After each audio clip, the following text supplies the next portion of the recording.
Muzaffarpur police को मिली बड़ी कामयाबी। बीते दिनों पटियासा चौक 4 लेन में नीलेश राज की लूटपाट के क्रम में इलाज के दौरान मौत हो गई थी, जिसको लेकर वरीय पुलिस अधीक्षक द्वारा एक विशेष टीम तैयार की गई।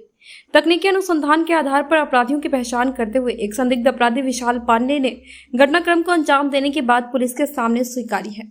विशाल पांडे ने स्वीकारा है कि पहले वो अपने दोस्तों के साथ नीलेश राज की गद्दी पर 1-2 दिन तक रेकी किया और अपने साथियों के साथ गल्ला व्यवसायी की दुकान में लूटपाट की नीयत से घुसे और नीलेश राज को गोली मार दी।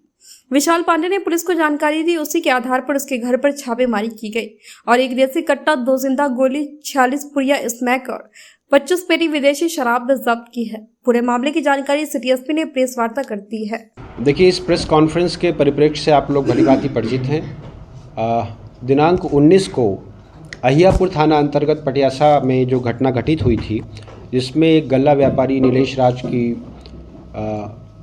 लूट के क्रम में गोली मार दी गई थी और फिर उन्हें जख्मी हालत में मां जानकी अस्पताल में भर्ती कराया गया था, जहां उनका देहांत हो गया था।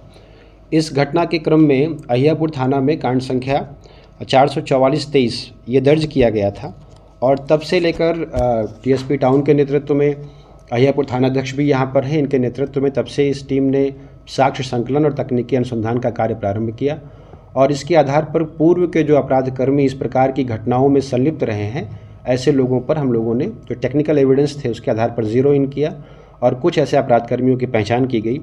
पूछताछ के लिए विशाल पांडे पिता राजेश पांडे हैं, ये अहियापुर थाना अंतर्गत बखरी टर्मा के रहने वाले हैं। इनको नई दिल्ली में संगम विहार से लाया गया था पूछताछ के आधार पर।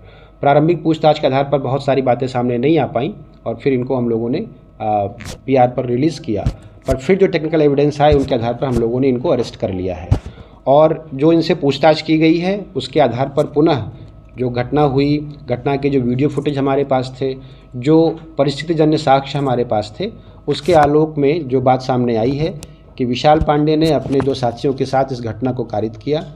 बाइक से वहां पर गए थे और संभवतः उस समय नशे में थे। पूछताछ के आधार पर इन्होंने बताया कि ये शराब और स्मैक आदि कहां से खरीदते थे।